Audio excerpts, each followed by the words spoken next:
You're listening to the N2K Space Network.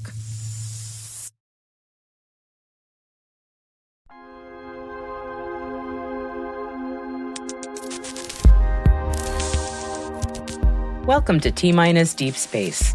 I'm Maria Varmazes, host of the T-Minus Space Daily podcast. Deep Space includes extended interviews and bonus content that takes a deeper look into some of the topics that we cover on our daily program. We hope you enjoy.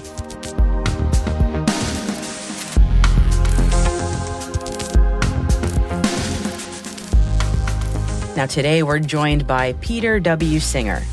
Peter is a strategist at a nonprofit think tank called New America, and also a managing partner at Useful Fiction, a company that brings together narrative and nonfiction products to help organizations better tell their important and real stories. Peter is also a futurist with some really fascinating perspectives on how all kinds of technology, including cybersecurity and space technology, could be used in commerce or conflict in the future. We start with Peter's take on what Useful Fiction does. So maybe the way to go after it is with a story. My background is that I've written a number of nonfiction books on topics that range from cybersecurity to robotics, the future of warfare. And yet it was when I teamed up with a friend and now my business partner, August Cole, who was the defense industry reporter for the Wall Street Journal, so had done a lot of space work as well. We teamed up and we wrote a novel called Ghost Fleet. Ghost Fleet was a novel that imagined what a war between the US and China and Russia might look like. But it's different in that the form of the novel was really a way of sharing nonfiction research. It was a novel, but with 27 pages of footnotes. And every single technology in it, every single trend, even some of the quotes from the characters were actually pulled from the real world. It had a very important space element to it, helping to introduce to readers both, what's going on in space, particularly Chinese efforts, but also the importance of space to not just the modern economy, but to the military, and that if there are vulnerabilities there, it could very much hamstring the U.S. military. What happened is that book, it sold well, but even more, it ended up having greater policy impact than any of our nonfiction products. We were invited to share its real-world lessons everywhere from the White House to invited to testify to Congress 4 different times, to briefings on the deck of aircraft carriers, you name it. What was really interesting, and this points to the power of story, is that it wasn't just briefings on, share the real world lessons, change policies. There were 3 different government investigations launched to keep things that happened in our novel, our Useful Fiction, from coming true. So it, kind of didn't predict the future, but prevented a future. The flip side is there were a couple of programs launched to make things in the book come true, most notably a $3.6 billion Navy ship program that they titled Ghost Fleet. It gave me $0 for it. But what came out of it is that we realized that there was effect that could happen when you bring together the power of the oldest communication technology of all, story, but apply it to nonfiction, apply it to real world problems. And so we launched a business around it. We basically do 2 things. We'll take organizations, white papers, strategy reports, conference proceedings, anything that an organization I think is really important, but isn't connecting well with their target audience. And we'll take that and turn it into a scenario, turn it into a story. And then the second thing is that we run leader training conferences on how to do strategic narrative. Thank you for the intro. I appreciate that. And yeah, there's so much going on in space, especially in this new space era that we're in. And you were mentioning earlier that you've done some work for both the DoD and for a conference, InterAstra. Can you tell us a little bit about the items that you did there? InterAstra, if folks are not familiar with it, is a really fantastic conference on exploring the present and future of space. People behind it are Che and Charlie Bolden. Che, former Marine officer turned just wonderful business entrepreneur, And then Charlie Bolden, former head of NASA, astronaut, Marine general, you name it. So they created this event. It was different in that it brought together a wider set of people than certainly is the norm that I've experienced, where you had folks from across the space industry. And so that, means not just the big companies, the traditional government contractors, the new big entrants. I mean, people know their names, but also a lot of small companies from around the world. But they also had people with backgrounds that range from, working on new science products and everything from food to energy that all have space applications, researchers to experts in space law, to creative types, also a lot of folks from government, software companies, you name it. It was after trying to drive a different conversation related to space. And so what we did for them is two things. One, we created a different kind of pre-read. They identified a couple of key issues that they wanted their conference to explore. They had different panel tracks around it. One was around the questions of the future of space, both looking outward, but looking back. What benefit will it cause for planet Earth for the rest of us, not just for a small number of individuals? Because if it doesn't, then we have a very different discussion around the space economy. Another was about who is in the future of space, it relates to diversity questions. And a third was around questions of future competition and even conflict in space, and how do we keep it from ruining it for the rest of us? How do we manage that? And that's everything from great power rivalry to space situational awareness and deconfliction. So what we did before the conference is took those themes, took those nonfiction nuggets, and turned it into both a short story and some visual artwork that essentially envisioned the future of space. We told them through essentially it was a fake newspaper profile of a space entrepreneur 30 years out. So it was a woman who's in the space business, she's imagined, but through this almost like a New York Times Sunday magazine profile, meet so-and-so who's this new interesting person.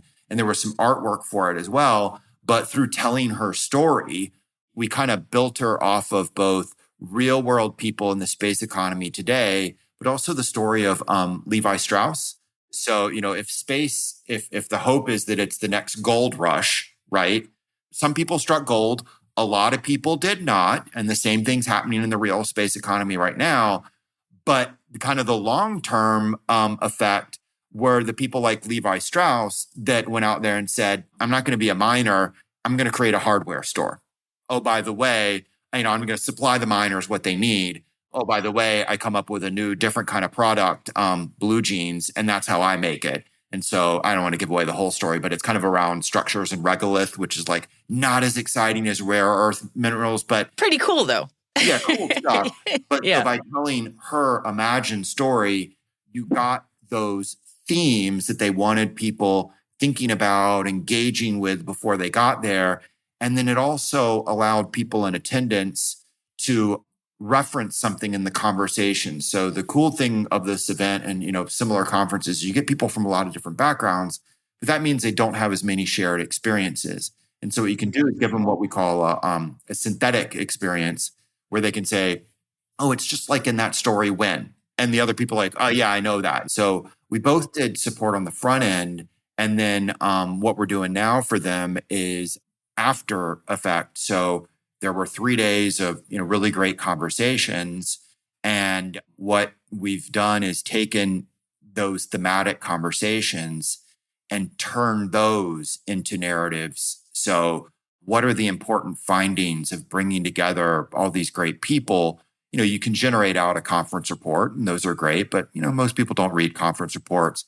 So we turn those into stories that envision it in a manner that strikes home. So, one was on the concerns among people from across the space industry that if we don't figure out deconfliction and space situational awareness, it's going to ruin it for the rest of us. That accidents could cause major, major effects. A sub theme on that was, hey, US, you need to have a little bit of modesty. You've been a space leader, but you're not the only player. And if you don't watch out, you could not be one of the leaders of this next conversation. And so kind of taking some of those themes, we built out a scenario that is in it's a post mild Kessler effect. Mild Kessler. So somewhat usable, Leo? Or Well, no, but that's actually, there's the general view of Kessler effect, which is like, we'll never be able to use space forever. And that the scientists would say, actually, it's not really like that.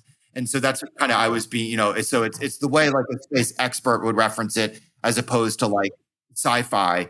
And it's in the wake of it, and it's at an international negotiation where a lot like what happens in, real world arms control, you don't get the negotiation until after the bad day.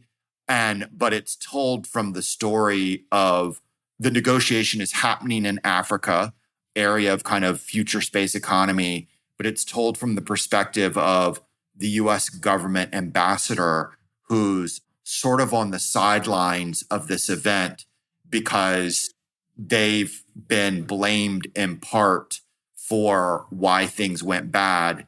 And so the other new space powers, both private sector, but also the Africa's, the Brazilian space, they're basically like, hey, you in Russia, you had your time, you're still in there, but we're not going to let you lead the conversation anymore. And so it's this, again, we're not saying this will happen. It's solely to give someone a way to visualize, to understand, hey, what would a Kessler effect really look like?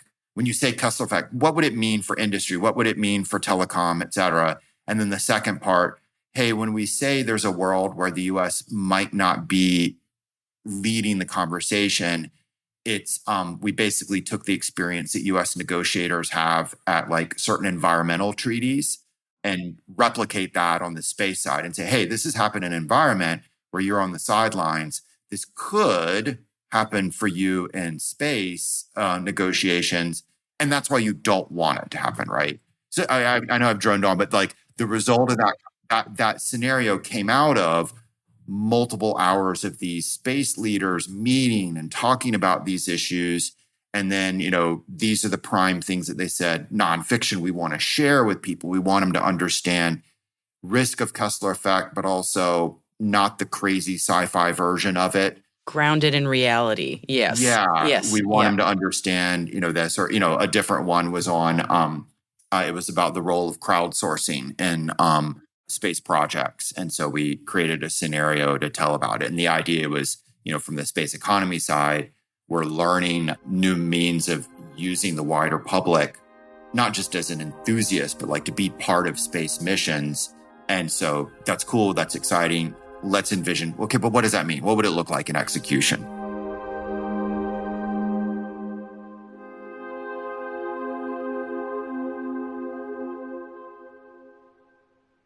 We'll be right back after this quick break.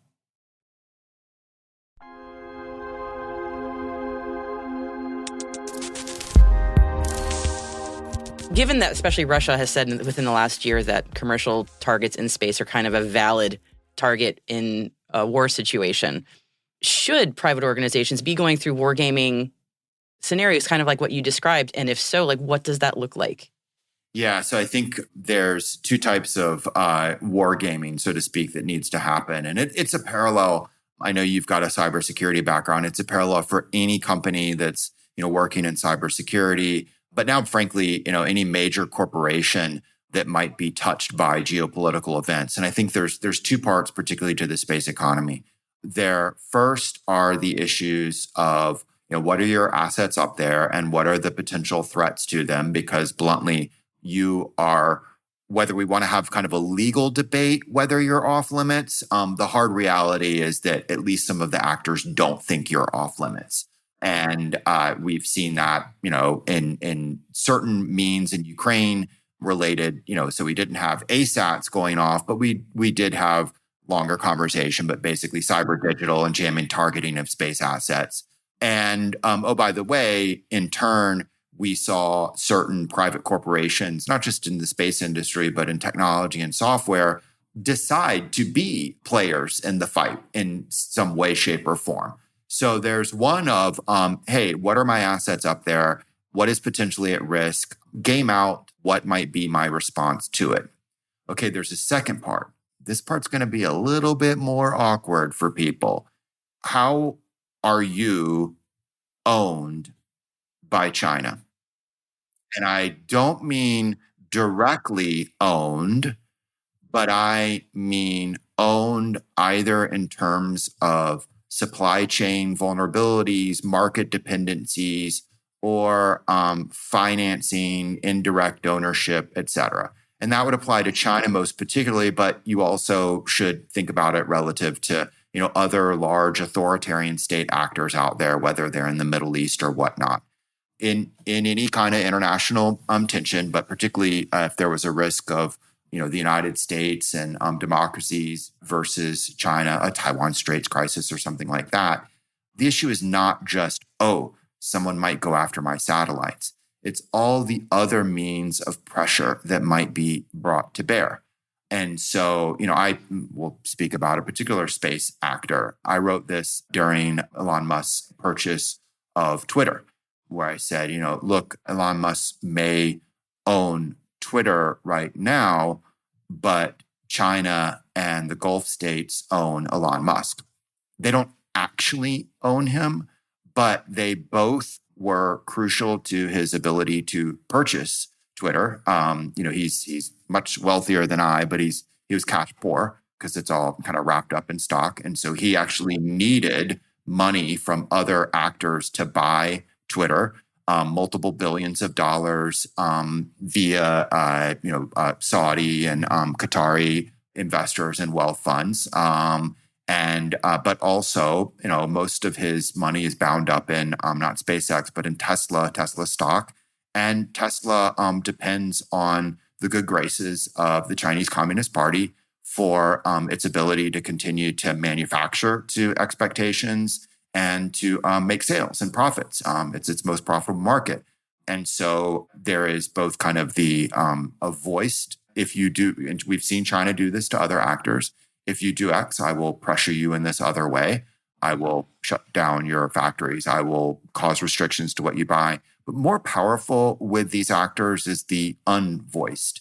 And so, we've seen this related to Twitter, where there's a lot of discussion around censorship, but there's also self-censorship, who you're willing to criticize, who you're not willing to criticize. And that's just to give an example of a single major space player. But again, it applies to almost any company that's doing business in China or vulnerable to China in some way, shape, or form. You are working with an authoritarian state or working in an authoritarian state that has previously shown a willingness to put pressure on corporations and or individuals through, and it might be on you, it might be on your employees, it might be on your stock price, it might be on your supply chain. Stop kidding yourself. And so those are the two, kind of wargaming or what we call red teaming, direct threats to your space assets, but what are the indirect threats? And frankly, the second ones might be more meaningful because those are the things that shape the environment before the crisis, that shape, what people are even willing to contemplate. But again, what I'm after is not just the deliberate, like my supply chain has been cyber hacked or it's been slowed down. I'm talking about more the pressure put upon it by an authoritarian state that either doesn't like what you're doing or more subtly, the threat that they might do so and how that changes what that corporation is willing to do or say. So it's kind of, let's do a non-space parallel. There was a lot of controversy around like the NBA and the NBA not being willing to criticize China. And it was after China basically pressured their TV broadcasts. And there was a lot of like, why doesn't the NBA stand up? And I'm like, hey guys, there's certain technology companies and even aerospace and space companies that you seem to love that actually have the same phenomena going on and didn't have the very direct pressure put on them the way China went after the NBA, but you watched it and said, oh crap, what if they did that to me? I think it's good to say it a little more out loud, explicitly, that these really need to be planned for, or at least not just sort of hoping the worst won't happen. So certainly. The ostrich strategy has never been a good business or security strategy. No, it has not. That's very true. Given that you are a futurist, what space technologies are you looking at? I know we're talking potentially decades. What are you excited about what's coming from the new space era? Oh, gosh. How long do we have? A couple of things, just right off the top of my head. I think the democratization of space and the ability for, and I'm not talking about a couple private companies. I'm talking about the ability of, launch to be democratized, but also like CubeSats and just what that unlocks for us back on planet Earth, and us being everything from, think about what happens when, everything from individual military units having their own CubeSat, not, the overall US military network, but the individual unit, to when a real estate company has its own CubeSat or whatever, or a high school, or, that part and all the benefit that potentially brings when you think about the environmental potential, all that. Okay, so that's one area. Second would be the use of space to go after rare earth, and how that both maybe solve some long-term economic issues that we have here, as well as sets off a whole new kind of wonderful, cool, exciting economy out there. Two other materials that excite me: water, location of water, who owns that real estate, so to speak, and how do they cooperate out there, and means that because they can either compete or they cooperate. When you think about all the different state government, state agency, but private sector, academic actors, et cetera, that might be all around the same locale on the moon. And then, like I said, regolith, kind of boring, mundane, the concrete of space. But man, if you get that going, you allow cheaper long-term habitation, protection from radiation. So we're going to end on that one.